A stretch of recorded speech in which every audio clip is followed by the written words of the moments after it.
Marcos 8, 22 al 30. Pedro declara que Jesús es el Mesías. Cuando llegaron al pueblo de Betsaida, unas personas guiaron a un ciego hasta Jesús y le pidieron que lo tocara. Jesús tomó al ciego de la mano y lo llevó fuera del pueblo. Después le mojó los ojos con saliva, colocó las manos sobre él y le preguntó si veía algo. El ciego respondió: «Veo gente, pero parecen árboles que caminan». Entonces Jesús volvió a ponerle las manos sobre los ojos. El hombre miró de nuevo con cuidado y vio todo claramente, porque ya estaba sano. Jesús le mandó que volviera a su casa y le dijo: «No regreses al pueblo».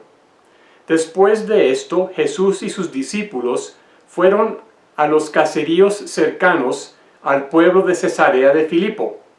En el camino, Jesús les preguntó: «¿Qué dice la gente acerca de mí?». Los discípulos contestaron: «Algunos dicen que eres Juan el Bautista, otros dicen que eres el profeta Elías. Hay otros que piensan que eres alguno de los profetas». Entonces Jesús les preguntó: «¿Y ustedes qué opinan? ¿Quién soy yo?». Y Pedro contestó: «Tú eres el Mesías». Jesús les ordenó que no le contaran a nadie que él era el Mesías. En este pasaje, Marcos une dos historias en paralelo. En la primera historia, Jesús sana a un ciego. Y en la segunda historia, Pedro declara que Jesús es el Mesías, el Rey de los judíos. Las dos historias están en paralelo. En ambas historias, Jesús lleva a la persona a una distancia. Jesús llevó al ciego fuera del pueblo. Y Jesús llevó a sus discípulos de Betsaida hasta Cesarea de Filipo. Betsaida es un pueblito cerca de la orilla en el lado norte del mar de Galilea. Cesarea de Filipo está lejos, hacia el norte, en la subida hacia el monte Hermón, por donde está el nacedero principal del río Jordán. Son como 110 kilómetros, un día largo de camino a pie y probablemente más que un día.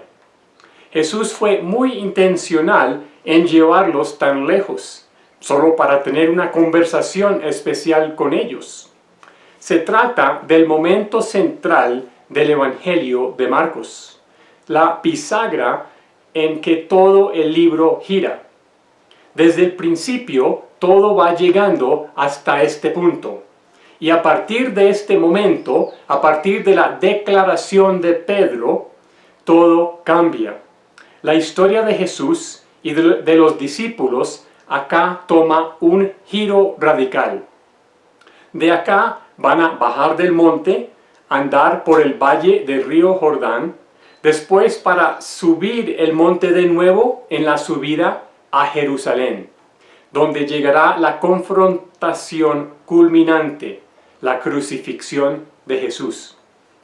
La historia del ciego que recibe la vista entonces resalta e intensifica la historia de la confesión de Pedro. La primera historia nos permite entender y profundizar en el significado de la segunda historia, por el paralelismo que existe entre las dos en la presentación de Marcos. Jesús lleva al ciego fuera del pueblo, y Jesús lleva a los discípulos alejándolos del mar de Galilea y de las multitudes. Al final de ambas historias, Jesús insiste que se callen, que no digan nada. Se ha llegado el momento que es urgente que se mantenga en secreto. En secreto, la misión de anunciar el reino de Dios, porque este anuncio del reino de Dios se está convirtiendo en una misión con un enfoque nuevo. De anunciar el reino de Dios, ahora anunciar la llegada del Mesías, el Rey de los judíos. Y anunciar la llegada del Rey es algo muy peligroso. Los romanos, Herodes, los fariseos, los sacerdotes en el templo no pueden permitir que alguien se proclame rey de los judíos, y menos con la popularidad que tenía Jesús con las multitudes en ese momento. Jesús entonces, en ese momento, debe actuar con prisa y en secreto. Ambas historias hablan de un proceso de iluminación en dos partes. El ciego ve personas, pero parecen árboles que caminan. Y la multitud ve a Jesús, pero piensan que es un profeta, no más. Jesús vuelve a ponerle las manos sobre los ojos del ciego y se le abren los ojos en la segunda parte. Y en la segunda parte de la segunda historia, Jesús vuelve a preguntar, esta vez directamente a los discípulos: ¿y ustedes qué opinan? ¿Quién soy yo? Y por fin a los discípulos se les abre los ojos, así como Jesús abrió los ojos del ciego. Y Pedro habla de parte de todos cuando anuncia y dice: tú eres el Mesías. Es importante entender bien lo que Pedro expresó en este momento. Los discípulos fueron iluminados con la revelación de que Jesús es el Mesías, es decir, el Rey de Israel, el ungido de Dios, el escogido de Dios en cumplimiento de las promesas de Dios en el Antiguo Testamento. Decir que Jesús es el Mesías no es decir que es divino. Tampoco es decir que Jesús es la segunda persona de la Trinidad. Por supuesto, Marcos sí cree que Jesús es divino. Y más adelante en la historia nos mostrará por qué Jesús es divino. Pero en este punto del Evangelio de Marcos, la historia se trata de algo diferente. El enfoque es otro. Se trata de la afirmación de que Jesús es el verdadero Rey de Israel, el heredero final del trono de David. Ante Jesús, Herodes Antipas y los demás pretendientes al trono son falsos, son usurpadores. Entonces, afirmar allí que Jesús es el Mesías, en su contexto histórico, es políticamente, socialmente y culturalmente peligroso. Y los discípulos no estaban buscando un redentor divino. Los discípulos lo que anhelaban era un rey. Y ahora estaban convencidos de que lo habían encontrado en la persona de Jesús. Y no solamente había peligro de parte de Herodes. En Cesarea de Filipo, en el tiempo de Jesús, había un templo importante, un gran templo hecho en mármol por el Herodes el Grande. Y este templo estaba dedicado al dios pagano más reciente. Se refiere al emperador mismo, César Augusto. Había sido divinizado por la gente y se había construido este templo precisamente en Cesarea de Filipo, dedicado a César Augusto, el primer emperador de Roma. Entonces, un Mesías que venía anunciando el reino de Dios era un desafío directo para Roma mismo. Como veremos en el pasaje que sigue, Jesús inmediatamente emprende la siguiente etapa en su programa de enseñanza para sus discípulos, ya que finalmente ellos entendieron esta lección básica: el Mesías es Jesús. Y en la segunda etapa, los discípulos serán igual de lentos en aprender como lo fueron en la primera etapa. Pero antes de continuar con la siguiente lección, reflexionaremos sobre lo que hasta ahora se ha aprendido. Jesús, en primer lugar, es un profeta que anuncia el reino de Dios. En el momento anhelado, cuando Dios reinaría sobre Israel, todos estaban anhelando ese momento, cuando Dios reinaría sobre Israel. Y Jesús, como profeta, anuncia la llegada del reino de Dios. Y ese reino no solamente es sobre Israel, sino se extiende sobre el mundo entero. Jesús como profeta anunciaba que Dios vendría para reinar con justicia y la misericordia, como las Escrituras habían prometido, y como Israel venía esperando por siglos. Todos los gobiernos humanos revolvían justicia con opresión. Los gobiernos humanos mezclaban misericordia con corrupción. Todos los gobernadores, los gobiernos humanos habían de desvanecerse ante el gobierno de Dios cuando Dios volviera.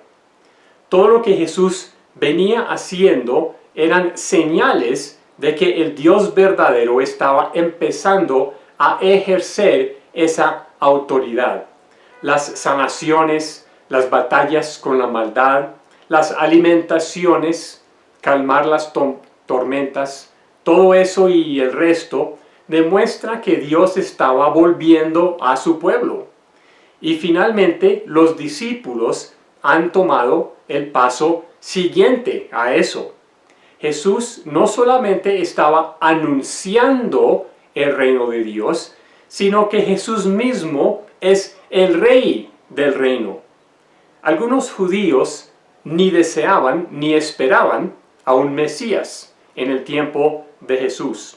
Pero los judíos que sí lo deseaban y sí esperaban a un Mesías, al leer las Escrituras, sabían que en su venida el Mesías tenía que realizar tres cosas importantes. Primero, el Mesías debía construir, o por lo menos reconstruir o purificar al templo. Segundo, el Mesías debía derrotar al enemigo que amenazaba al pueblo de Dios. Y tercero, el Mesías debía traer la justicia de Dios a Israel y al mundo. Esa justicia que restaura, que limpia, que sana todo. Entonces el Mesías sería el agente de Dios para traer el reino. El agente para ordenar el caos en el que Israel se encontraba y de solucionar también el problema de los gentiles.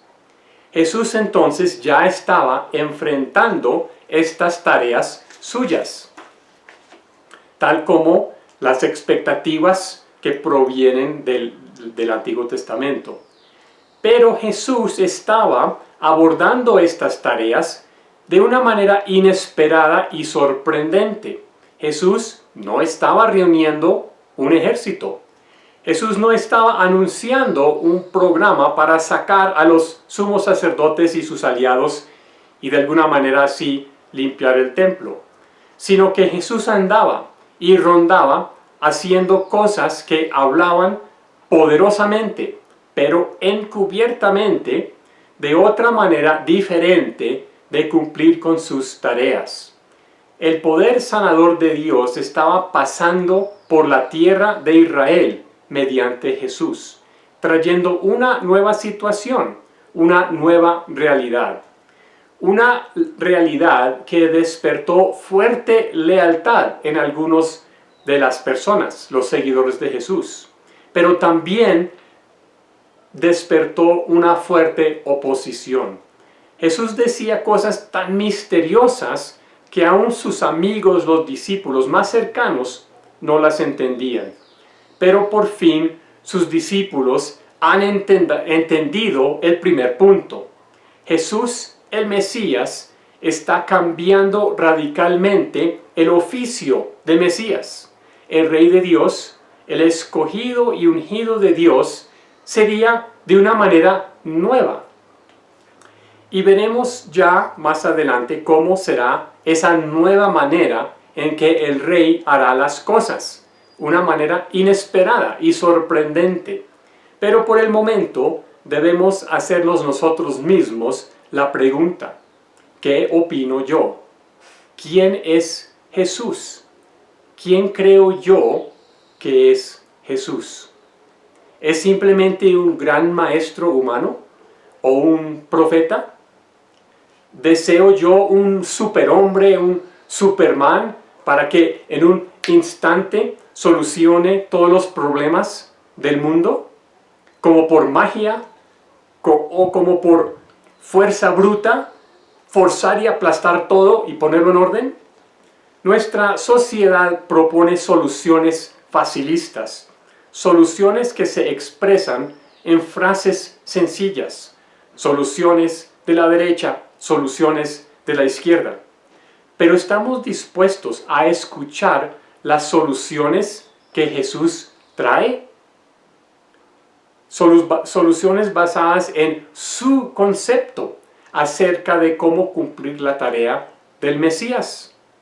¿Estamos dispuestos a escuchar lo que Jesús piensa de cómo el rey, el gobernante legítimo del mundo, debe solucionar los problemas del mundo? Y como veremos en el pasaje que sigue, ¿estoy dispuesto yo a seguirle a Jesús en su llamado y en su camino? ¿Estoy dispuesto yo a tomar mi cruz y seguirle a Jesús hasta su cruz? ¿De verdad estoy dispuesto a ser crucificado juntamente con Jesús?